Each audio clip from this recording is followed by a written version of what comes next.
ప్రాణవాయువుని ఇదిన జీవమునిచ్చిన తండ్రి యేసే ఇన్ని ఇస్తున్నాడు. గాలి ఇస్తున్నాడు, నీళ్ళు ఇస్తున్నాడు, పండ్లు ఇస్తున్నాడు, అన్ని ఇచ్చాడు. నువ్వేమిస్తున్నావు? ఒక్క హృదయం ఇవ్వట్లేదే దేవునికి. ప్రాణం ఎవరిచ్చారు? మరి ఆయన మాట వింటలేదే. గాలి ఎవరిది? ఆయనదే. మరి ఆ గాలి పీల్చుకో, ముక్కు మూసుకొని 8 నిమిషాలు బాబోయ్ అంటావు. నీలో ఉన్న ఊపిరి నాదని భ్రమపడకే, చచ్చినాక ఏమవునో ఎవరికి తెలుసనక. నీలోని ఆత్మకు స్వర్గమో నరకమో నిర్ణయించు సమయం ఇదే. కళ్ళు తెరుచుకో. ఏమా కళ్ళు తెరుచుకోవాలిగా, లేదుగా. అర్థమైందా? అంటున్నావు నా తాతలు వెళ్ళిపోయారు నరకానికి, అంటే నేను వెళ్ళిపోతాను నరకానికి అంటా నువ్వు. దేవుడు తెలీదు మీ భర్తకు తెలీదు. చచ్చిపోయింది అమ్మాయికి చెట్టు మీద పడిపోయి తెలుసా? జ్ఞానం అందిందా? టకటక పరిగెట్టేసేసి చెట్టు మీద ఎక్కేసాడు. అర్థమా? అవసరమా? జ్ఞానం అందిందా? అందలేదు. తెలివి ఉందా? రాలేదు. ఎవరైనా కొట్టి చూసుకొని డబ్బులు ఇచ్చి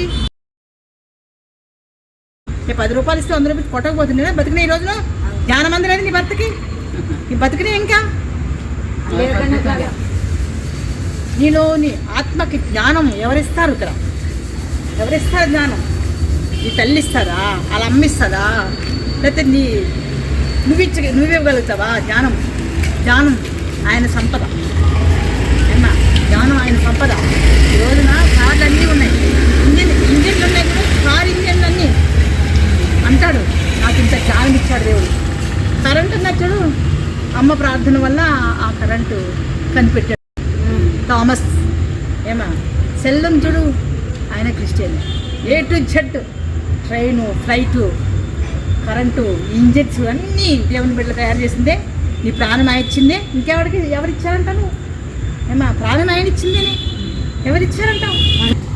ముసలితనంలో కూడా గంతులు వేస్తావు. 10 సంవత్సరాలు నువ్వు 100 ఉంటాయమ్మా? 100 ఉంటాయి నీకు? 90 ఇంకా శక్తి వస్తుంది నీకు. నీ మంచితనం వల్లే ఇంకా ఆరోగ్యం దేవుడు ఇస్తాడు. ఇంకా ఇస్తాడు. ఇంకో 10 సంవత్సరాలు బతుకుతావు. ఇంకా బతుకుతావు. అట్లా దేవుడు ఇస్తున్నాడు. కొడుకు గురించి అయినా బతకాలి కదా నువ్వు. అదే కదా.